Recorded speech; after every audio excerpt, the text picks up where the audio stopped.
Hello and welcome to everyone to our No2Nato interesting broadcast. And I say it's interesting because there's some very interesting things going on at the moment. Donald Trump said that he would end the Ukraine war in a day, and 101 days later, we're still waiting. Now, the question is, are the British government and the EU conspiring to scupper some of his efforts? Now, it's really interesting from my perspective because having looked back in time and monitored a number of things that were happening to the British forces towards the end of my career, it became very apparent that in September of 2019, Brockbank, Langley and Robbins, who were civil servants, signed us up to 8 EU contracts. And that was literally after Brexit had been agreed. Now, not an awful lot of people know that.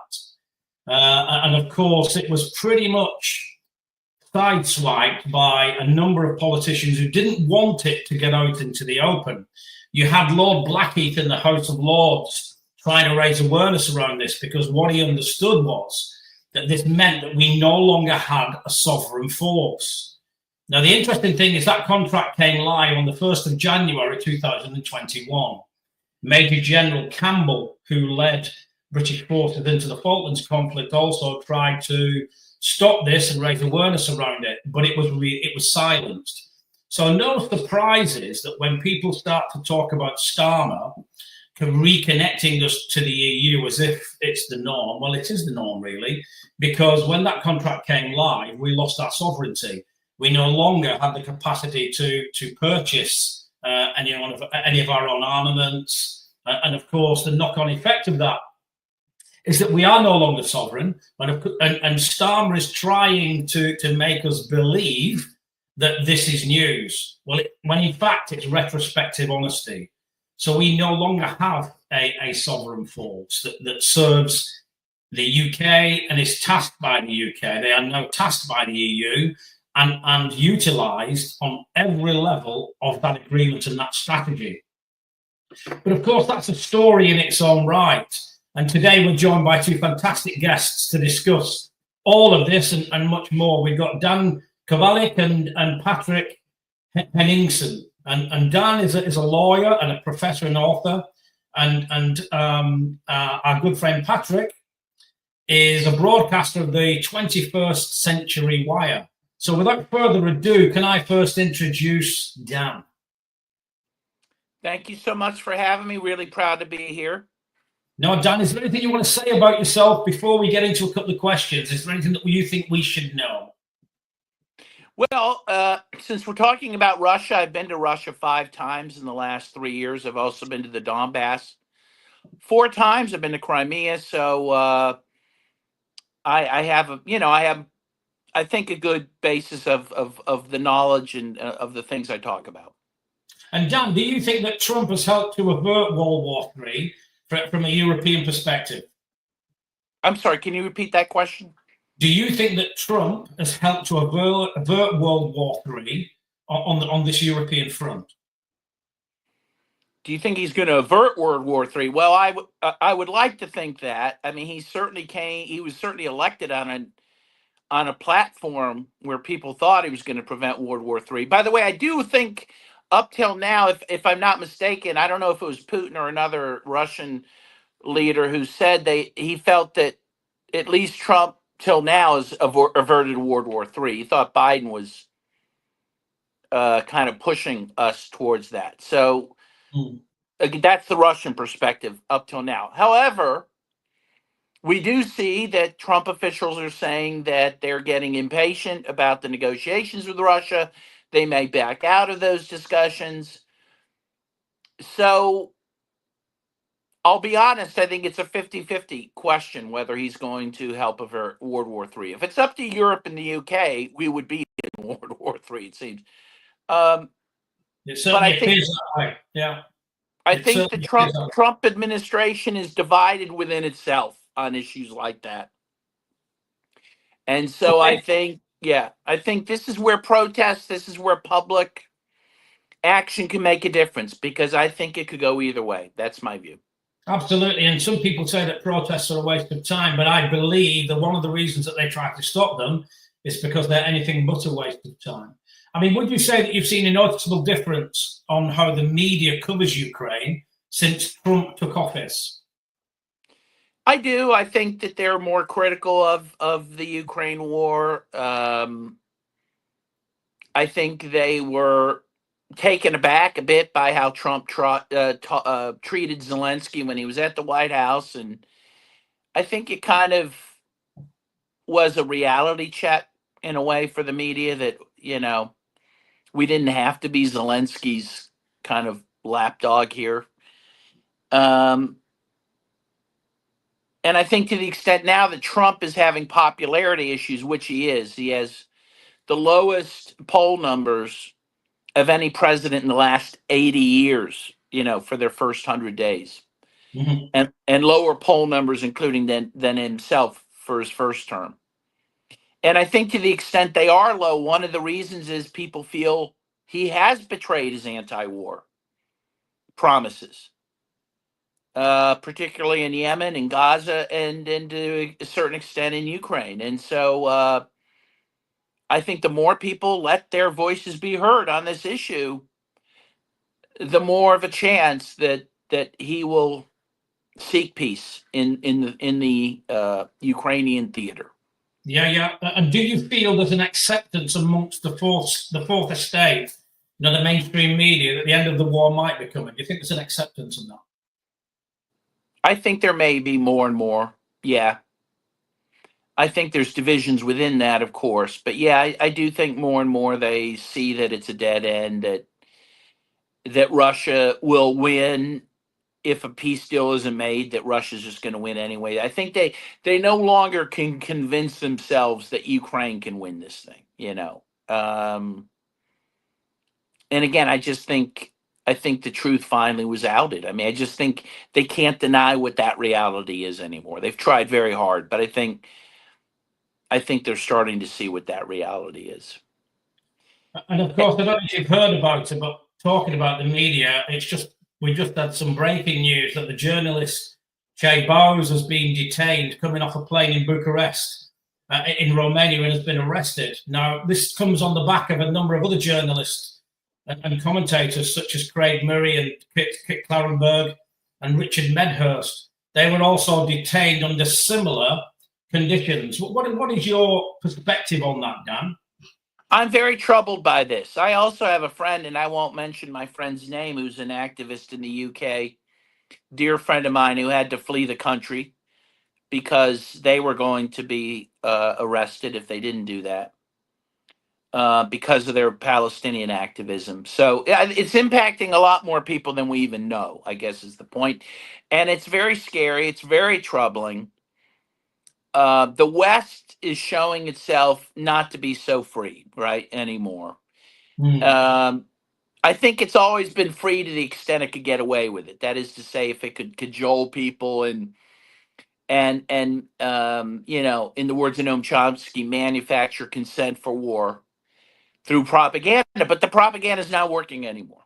And independent journalists, like the ones you mentioned, are being listened to more and more. So they're now a threat. And so now the pretense of democracy and free speech and all that is just being thrown out the window because they cannot mold public opinion anymore. They are failing in that. Would you fear, Dan, that this might happen to somebody like you? Oh, yes. I mean, and it has to some degree. I was in September, I was stopped at the Miami airport. I was held for 4 hours. My phone was taken. My computer was taken. My computer was returned right away. My phone was held for a few days and mailed back. I'm certain they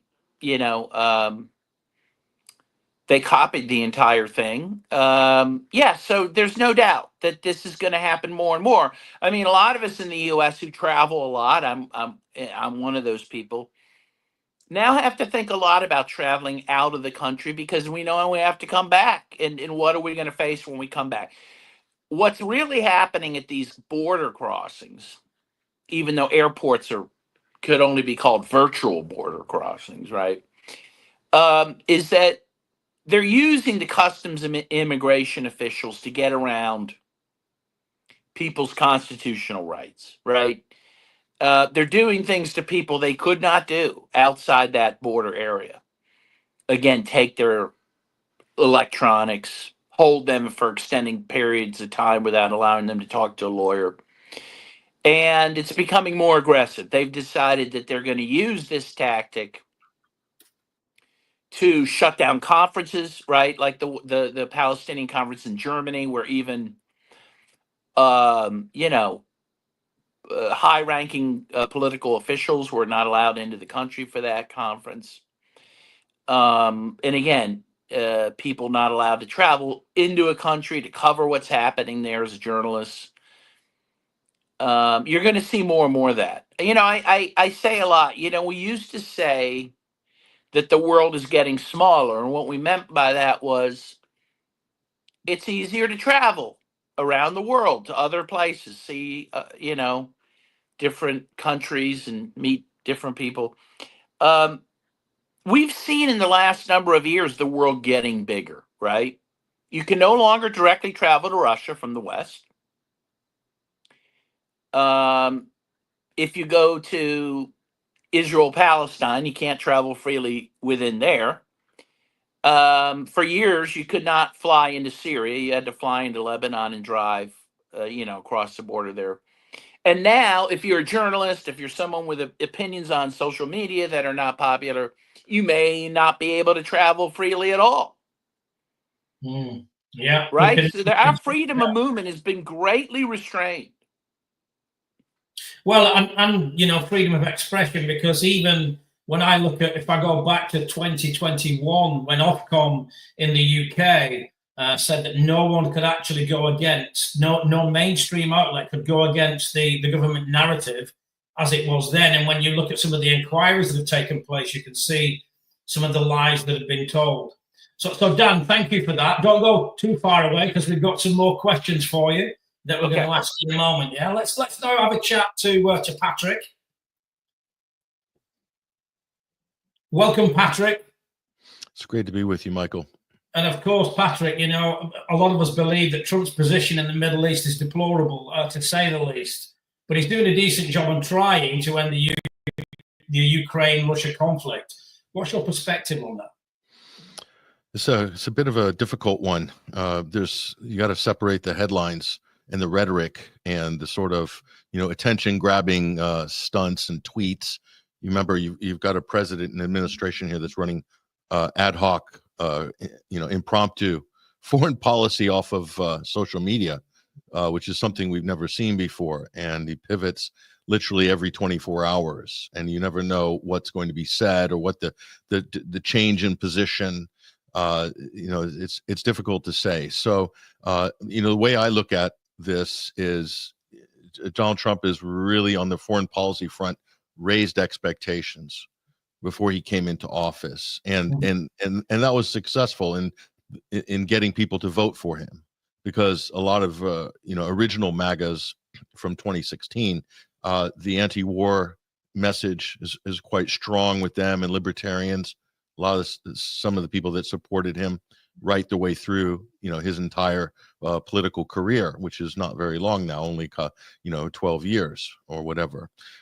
So he's raised expectations and massively under-delivered. He came in on the fanfare of a ceasefire in Gaza. Okay. And what happened was, we learned is, I think any honest person can conclude that that wasn't a ceasefire. That was a pause to allow Israel and the United States to rearm and allow the Israeli military to regroup, because they were taking a battering, trying to take Gaza. Record number of casualties for the Israeli forces. Okay, so that was a pause, and so that's a loss. It's an L. So he got all the political capital from that, and then basically the whole thing is as if it never happened. They got a slight reprieve. Ukraine, he said, I'm going to end the war in 24 hours. Nothing of the sort. There's no material difference on the ground in Ukraine now than when Biden was president. Only a little bit less aggression, you could say, inside Russian territory. A lot of the strikes deep into Russian territory, and of course the disastrous Kursk offensive. A lot of that began under Biden and has tailed off somewhat, but not a whole lot different. The United States is still providing aid, still arming Ukraine, and now Trump's been dangling this minerals deal, which is, to me, one of the worst possible things that's going to basically preclude any peace negotiations with Russia. So the problem is, you could say Donald Trump right now, you could make the argument, someone could make the crazy argument that he's playing 5D chess on behalf of Vladimir Putin, that's giving Russia time to, take Odessa and Kharkiv, although that's probably not the case. That's what's going to end up being, because for some reason, the Trump administration, I think, and I think this is a result of having a cabinet that was handpicked by the Israeli lobby. That's the entire national security apparatus. Anybody related to foreign policy was handpicked by the Israeli lobby. They were pre-selected. And so that's why there's a lot of congressmen and people like that in cabinet positions, which is unusual for a U.S. administration, because normally you don't rob the house of people from your party, risk losing that seat. But because the Israeli lobby in America had time, the whole career of the politicians, basically a process of the lobby getting their hooks into them. Okay, that includes Tulsi Gabbard, by the way. She was groomed very early on in her career by some of the big donors like Miriam Adelson, as an example. And his national security advisor, Mike Waltz, same thing. Same exact situation. So Elise Stefanik, who was the UN ambassador for the United States, had to be withdrawn because they risked losing her seat. And Trump has now done a shuffle, cabinet shuffle, UK style, and thrown Mike Waltz into the UN ambassador position just today. So it's because the lobby owns all of those people. If you select people out of think tanks or the foreign policy establishment or the diplomatic corps, the lobby doesn't own them. So the result of an Israeli selected cabinet, and that's exactly what it is. And by the way, his son-in-law was deputy of the transition team, along with Howard Lutnick, his commerce secretary, all arch, supporters of Israel, etc. So this isn't like me theorizing here. This is exactly what happened, and all serious commentators can point to this. The result is when you have a partisan foreign policy and cabinet team who are massively underqualified, who are not able to pull off the type of diplomatic high wire acts that are been promised or that are required when you're dealing with a serious country like Russia and a hugely complex conflict like Ukraine. This is a multi-layered conflict. It's got political dimensions to it. It's got the European NATO dimensions to it. It's got internal ethnic and other geopolitical features to it. Okay, you can't walk in there and say, you're going to, cut a deal. Okay, yeah. It's not that simple. And so this is what's happened. They just don't get it. And I don't think Donald Trump fundamentally understands, recognizes, or respects the counterparty he's dealing with regarding with Russia, or the pedigree and the historical position the United States is in as a co-belligerent. They can't dictate terms of security guarantees for Ukraine or anything like that, because they're the co-belligerant and they're the losing party. So it's like, there's only terms of surrender for available. Trump has no cards. The U.S. has 0 cards in Ukraine. They're just playing house right now. That's why they're shuffling all over the place, making noise, changing their mind. Yeah, and of course, I know you live in Britain. And do you think that the mainstream media's coverage in this country on the Ukraine-Russian conflict has changed since Trump took office? Not really. Only in the sense that it's become a lot more anti-Trump because Trump was, making noises, and rightfully so. Look, I want Donald Trump to succeed in that endeavor, but I just don't have a lot of confidence that he will, because I'm not hearing the really fundamental truths there, which is it owning the fact that the United States created this war effectively, along with the British, but the British were kind of riding shotgun, okay? But mainly the U.S. is responsible for creating a proxy war here. Europeans are also share responsibility for this. So, but Donald Trump, the United States, need to own it. The British media, this is how this is going to play into British politics, and this alludes to your opening statement, Michael, about European collective defense. Okay, Yeah. the next general election, more likely, if Keir Starmer remains as Labour leader, the issue of the European Union rejoining the EU, albeit on different terms than before Brexit, that's going to be the divisive wedge issue for the next general election between Reform and Labour, and of course the Tories in the background. So a big part of that, as you rightly pointed out, is European collective defense. That was all running very, very smoothly. It was moving very, very quickly after the PESCO agreement was signed. And then something crazy happened in 2020 called COVID. Okay. And a lot of these things came to a grinding halt. And then the Ukraine conflict, this phase began in February 2022. And all of a sudden, NATO becoming irrelevant to European collective defense moving in, okay, as the future of European defense, all of a sudden completely upstaged again by NATO becoming the center of European economic, political, and defense. Okay, literally determining who you can buy oil or gas from. Okay, and determining the fate of the European economy in sanctions and all the stuff that's gone with it. Okay, so that's a big, big change. Now Trump has come in and is now throwing questions on NATO. So if this was a Democrat president, we'd have a very different conversation here.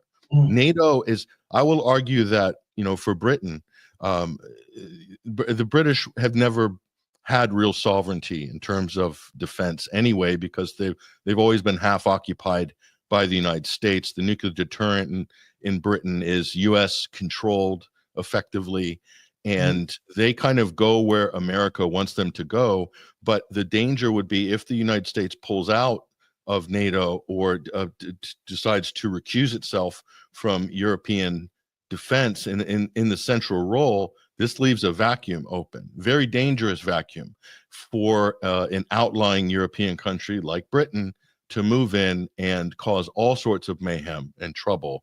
And we see the role that Britain's played already in some of these operations like Krinky and the Kursk operations in Russia, plus the Kerch Bridge as well, the attacks on Crimea and so forth. And you could have a situation where the U.S. could be pulled back in to Europe because of something that a European power like Britain or Germany has kicked off or started, or the Baltic states like in Estonia. These countries will be driving, the defense outcomes. And the problem has always been with Europe is it's impossible to get a consensus on anything regarding foreign policy. This has always been the big weakness of the European Union as a political union. And so you could see as peacekeeping roles and other things like this, battle groups maybe, but not the type of, direct action and this kind of moving as one as NATO does. But that's only possible because it's being driven by Washington. And Britain plays the role, I think, of sort of chief whip in many ways to make sure the United States is on the war path. And Britain will deploy its war emissaries to discipline, people wavering in Washington, or deployed Boris Johnson to, scuttle a peace deal like he did with the Istanbul Agreement in Ukraine. So to me, this is hugely problematic. That's the paradox of the situation we're in. If there was a compassionate, pragmatic, thoughtful, responsible U.S. administration, NATO could work if it didn't have an expansionist policy. But without the U.S. in NATO, then becomes very dangerous for Europe, and the risks of having a war with Russia, or someone starting a war with Russia. Let's be honest, it's not the first time the European powers, through their petty tribal proclivities, have had to drag the United States into 2 world wars. First, get the U.S. to underwrite the First World War, underwrite the Second World War, and then drag them in, and they can do a victory lap at the end and then do the rebuilding. Okay, it's happened twice in history. So I think To me, this is the dilemma that we find ourselves in. If you want to kind of look at the bigger geopolitical questions on this. And of course, the people that are reporting on this, especially some of the people like Che Bowes, as you know, because we heard on your 21 Wire Telegram platform that makes 4 European authorities, that have used arrest as a way of directly and indirectly silencing the free press, let's say. Why are the European authorities doing this, do you reckon? I mean, has this ever happened to you, Patrick, for instance? Well, I've had my share of harassment in the United States for sure, and this is always going to be a problem. I've also been attacked by U.S. NGOs as well, State Department funded, National Endowment for Democracy funded, USAID funded NGOs as well, putting me on blacklists, hit lists, all sorts of things. So I'm used to that. But with Che Bowes, it's interesting that he's been detained in Romania. So you have to. So this is very specific to Romania. So Che Bowes being an RT journalist, Romania is a frontline country. This is the staging ground for future operations in Ukraine.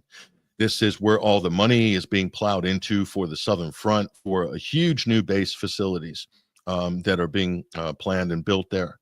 And so that's why there was EU intervention, USAID intervention in basically nullifying the last presidential election before the new year in Romania, is because the incoming president was basically wavering on Ukraine conflict and the war. So that would mean you could have an anti-war president or prime minister, let's say in Romania, Hungary, and Slovakia as well. So that's the entire, basically, eastern flank there of Europe and the entire western flank of Ukraine.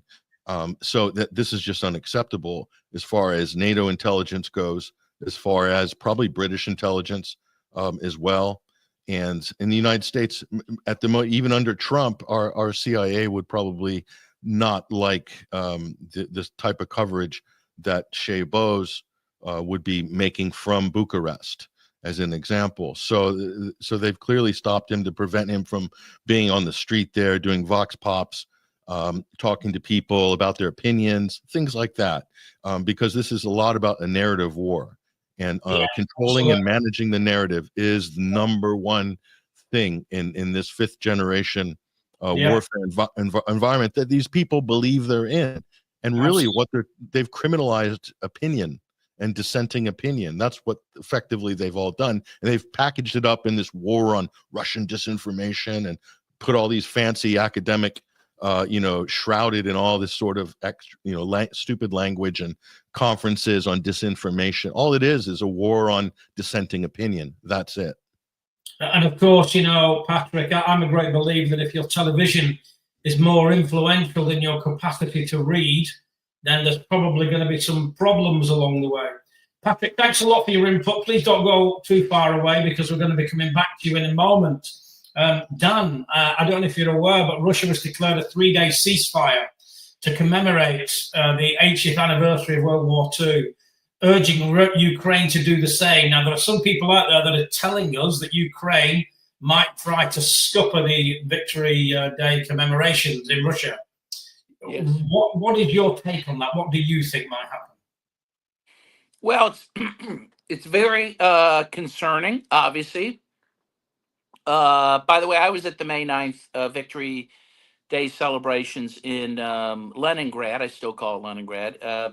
In 2023, which were very moving.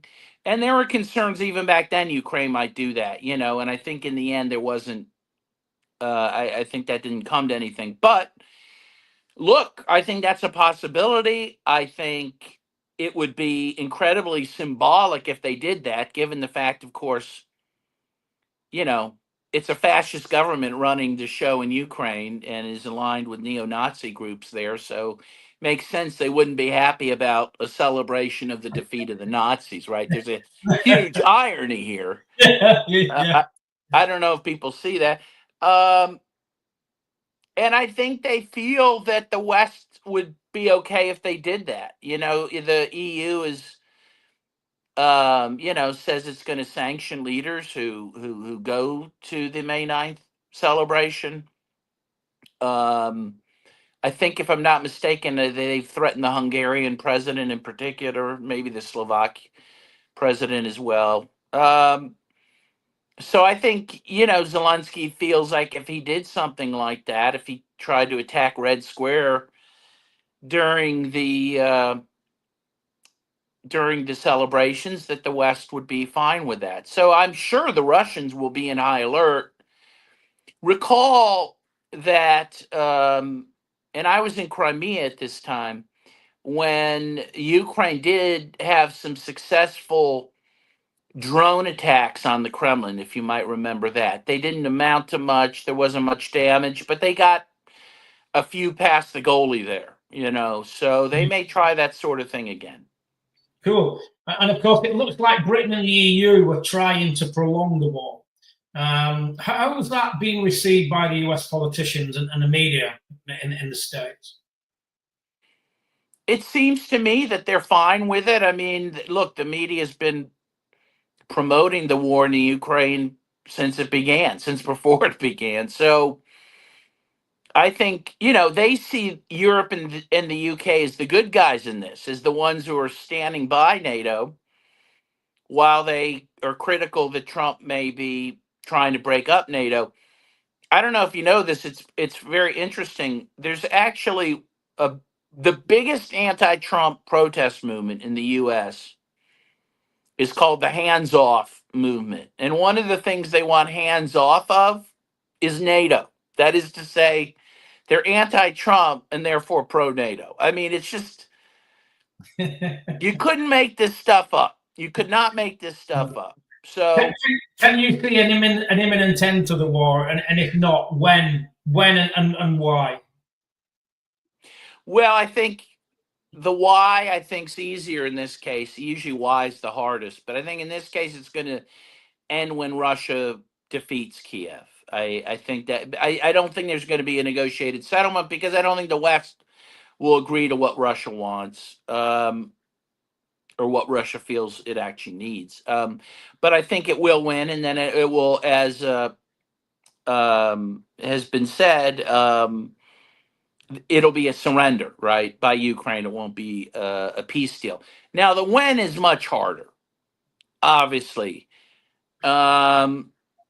Let's admit to ourselves that a lot of people on our side of the fence have been saying every day for years that Russia was about to win the war, right? And that hasn't happened yet. So I don't like to make the prediction as to when, because I don't know. And Russia has decided to really prosecute this war in a very careful, slow manner, I think in large part to try to prevent civilian casualties and the destruction of civilian infrastructure. And they've taken a lot of casualties as a result.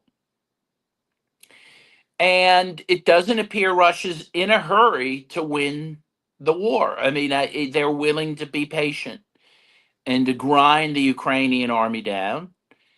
And I think that is happening. I think that will happen. But it could still take some time. Again, I'm not going to be one of the people who's going to say, oh, tomorrow it's going to happen, because I don't think it will. I know what you mean. And the thing is, if Trump gets his deal over the line, do you think this will damage NATO? I mean, could it actually potentially lead to its downfall? Yeah, I do think that. And I think that's what I think the UK and Europe are worried about. I think they are worried that unless this war ends with complete victory by Ukraine, and they know no negotiated settlement would ever result in that, that it would be a defeat for NATO and that NATO would collapse. So they want to either keep the war going in perpetuity, or somehow manage a victory against Russia, which doesn't seem possible. They don't want a peace deal again that would allow concessions to Russia, and they would. It would be necessary to have concessions to Russia especially including land, to get a peace deal. The Donbass would have to be ceded to Russia. Crimea would have to be ceded to Russia. And again, the EU and the UK would see that as a defeat for NATO and possibly, again, the death knell of NATO. Dan, you've been absolutely marvelous and a font of information and knowledge. We really appreciate you joining us tonight. So thank you, Dan. Okay, it's Patrick. My honor. Yeah, thank you. Thank Patrick, can I ask you the same question about the 80th anniversary? What is your perspective on Ukraine? You know, is it the same as Dan's, or is it different?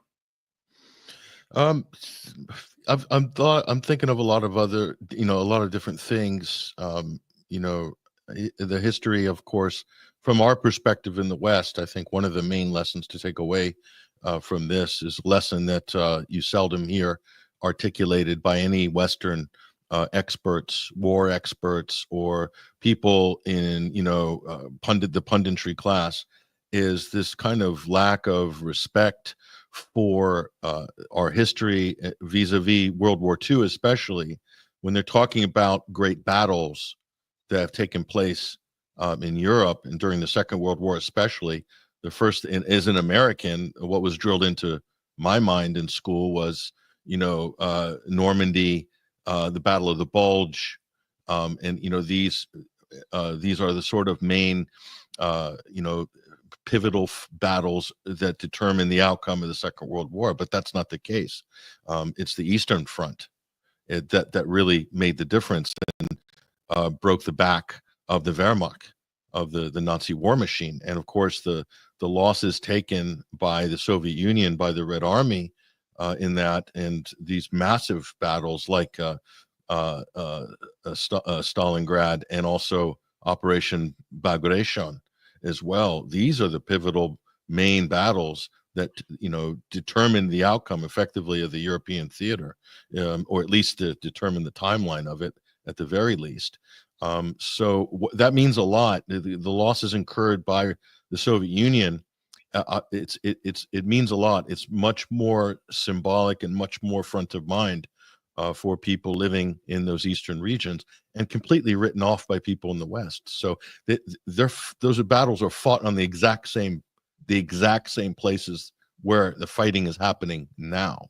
So to think that the Russia wouldn't have the balance of resolve in this conflict, along with the strategic depth that they displayed during the Second World War, that allowed them to come, one of the greatest comebacks, really, because Germany had all the momentum in the early part of those operations, but Russia somehow came back to a great cost from a human point of view, of course, but to somehow diminish Russia as a country and their military resolve, their tradition, their determination, what the symbolism of a NATO-led Ukrainian attacks in the Kursk region, as an example, and what that means to Russia, and what Victory Day means to them as well. I mean, you have to be able to appreciate this. I don't see that coming from any of the UK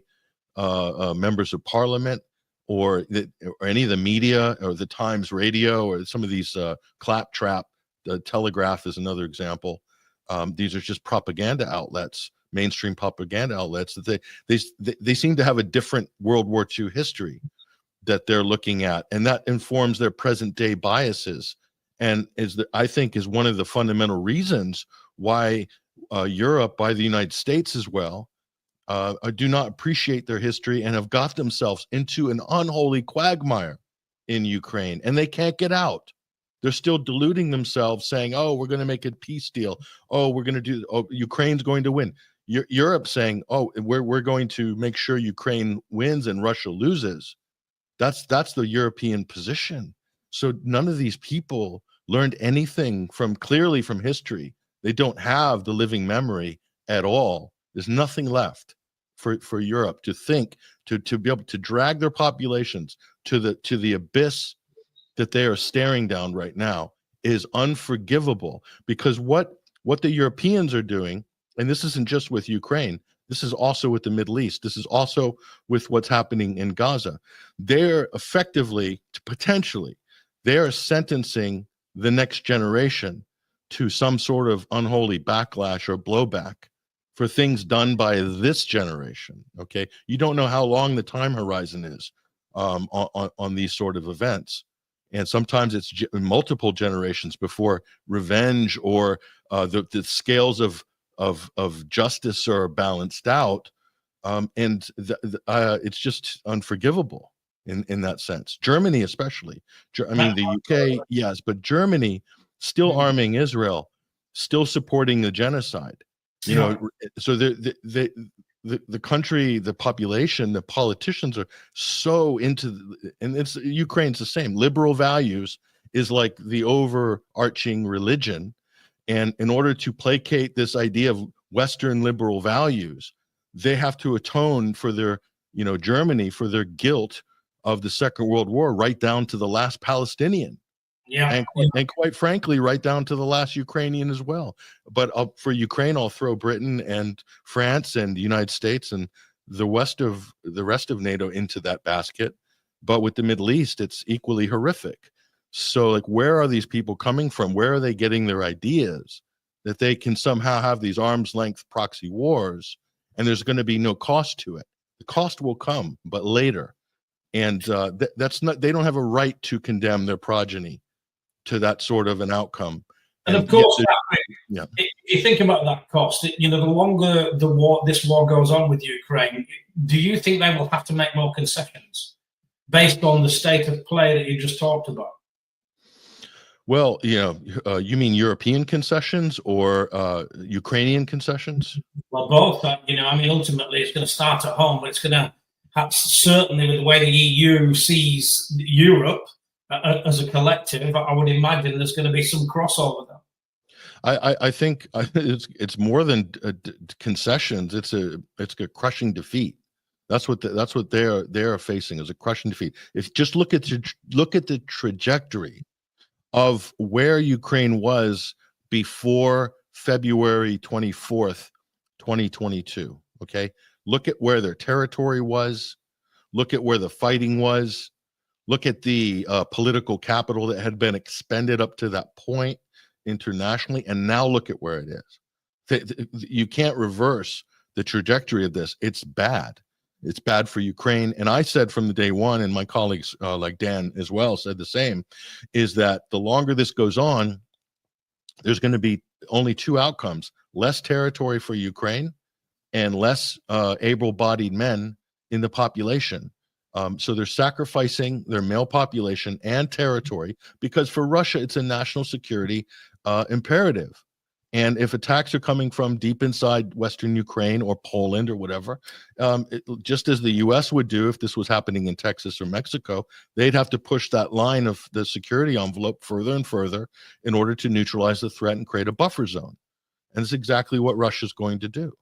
And you can't negotiate a ceasefire because Russia is very specific about their political objectives. And so that political conversation is not happening. I don't hear it from Washington. I don't hear it definitely not from Europe. They haven't addressed any of Russia's initial concerns when this all kicked off, which is the demilitarization. They're not going to allow Ukraine to be used as a militarized cudgel against the Russian Federation, plus the proliferation, the funding, the arming of Nazi militants. A hardcore Nazi movement tracing its genealogy right back to the Waffen-SS, being armed, trained, and funded by Europe and the United States. These are real Nazis. So Russia's obviously got a major, major issue with that. So the demilitarization, the denazification as well, and then just basically the entire security architecture of the Black Sea, of Europe as well. This has to be basically agreed on again, because you also have all these lapsed missile agreements like the ABM Treaty, the INF Treaty, all these Cold War era disarmament or nuclear forces agreements between the East and the West. Those are all gone. So this is massively dangerous period in history. This is why Russia has been clamoring to basically for asking the West they need to stop, otherwise that Russia's going to have to push harder, because for them it's an existential issue. It's not for Britain. This is not an existential for Britain. It's not for the United States. And quite frankly, it's not for Western Europe either. The idea that Russia, that Putin, if he's not stopped in Ukraine, he's going to roll all the way to, Calais, is patently ridiculous. It's completely insane. But when you have Estonia and countries like this leading the foreign policy conversation, these are sort of irrelevant former, Soviet bloc countries that happen to be members of NATO with a population of 1.5 million, and their foreign policy head at the European Union, Kalle Kallas, talking about breaking up Russia into smaller countries. So when Moscow hears that, imagine if that was Mexico and China talking about breaking up the United States. And to make it less aggressive and less belligerent, we need to break the U.S. up into 10 regions, and then we'll be able to control it and then take their resources. This is what European bureaucrats are saying publicly. So, I mean, it's a non-starter for Russia. Of course, Patrick, it's confusing that is to people that can see, that are pragmatic and can see where that's going based on experience like yourself. I served for 30 years, so I have no doubts about the might of Russia and what its potential is. But what confuses me more than anything in one way is why the British government are trying to prolong the war with Russia. What is your perspective on that? This is a really good question, and this is a cause of much pondering by many an expert, okay? And I can't really understand it unless you really I think Britain is at a big crossroads, because I think my opinion is that the security state basically has the final say in all of these things, and not elected members of parliament, okay?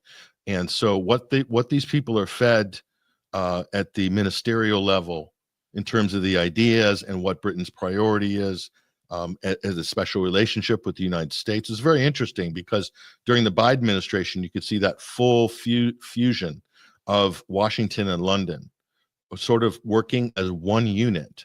And now you can see the slight division.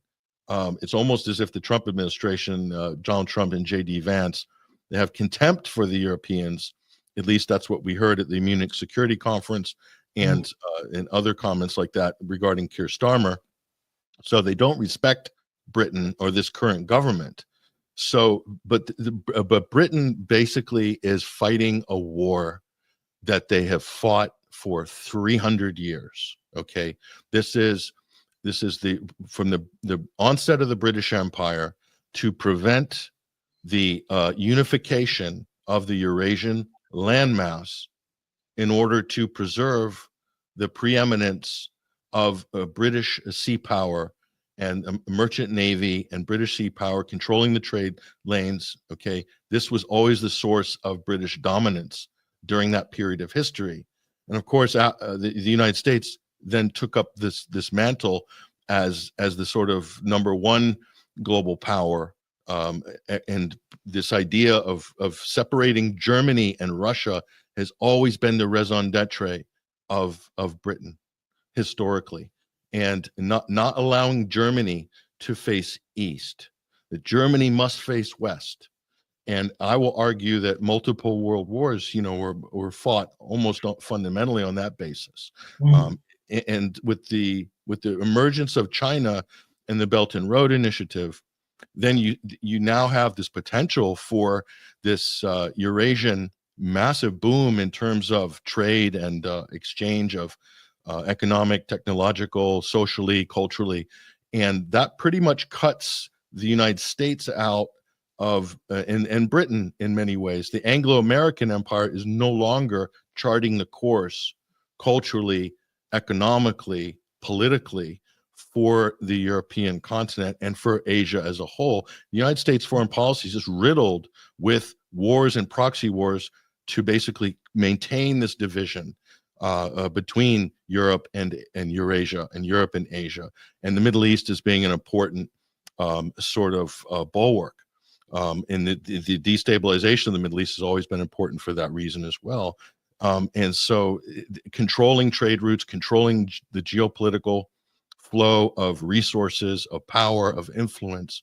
And I think it's just so hard when you have that mindset that's completely crystallized in the British establishment at the security state level of all these major agencies, academia, think tanks, Oxbridge. Okay, that is the dominating mindset, and there's no way that they just can't break away from it. So all the intelligence, briefing, direction, advice is all geared still in that direction.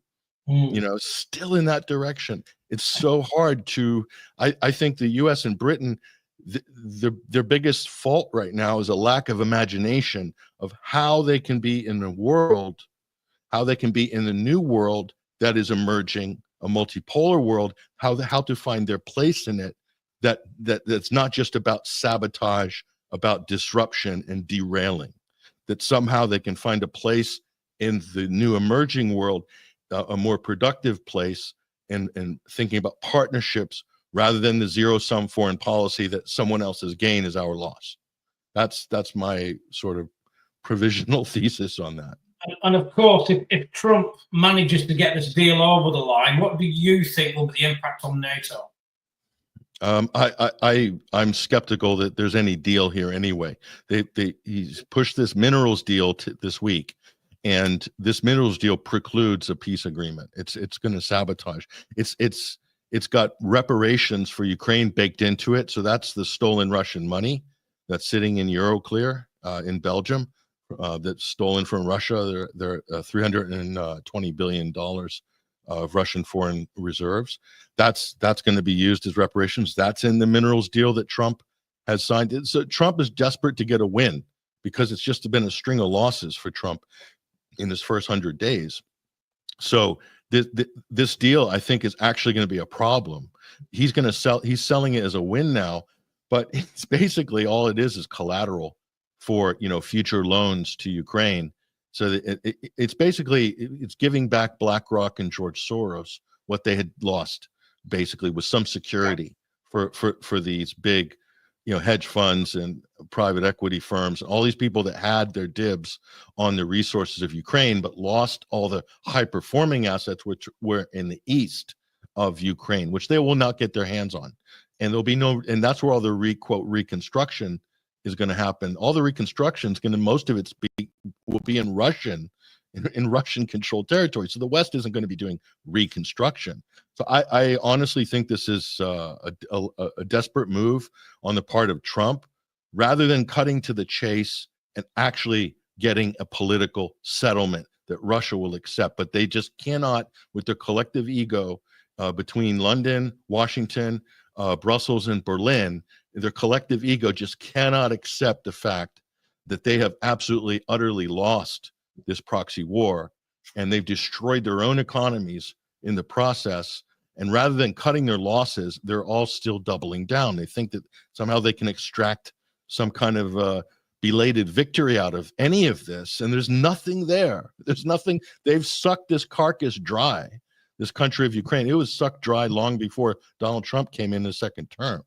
Okay, they emptied that country of all of its wealth, turned it into a corrupt cauldron, the likes of which the Index for Global Corruption has never seen anything like it. They need to do a whole new index for Ukraine now, because it's just so far ahead of every other country in terms of corruption. And this is only going to, I think, increase the sort of corruption with all this influx of free money coming in from the West, and then Trump's extracting a 50% skim off of minerals and resources. And so the next Ukrainian government could come in and say, well, Zelensky wasn't a legitimate president, so he signed this deal that gave away all of our wealth and resources to the United States. We never agreed on it. He's not a democratically elected president. We're not going to basically, in fact, it might even force the future Ukrainian government to go to Moscow for protection and for a deal. That would be the biggest irony of it all. If that becomes the end result of this predatory transactional relationship that Donald Trump is trying to forge with Kiev. And that would be something.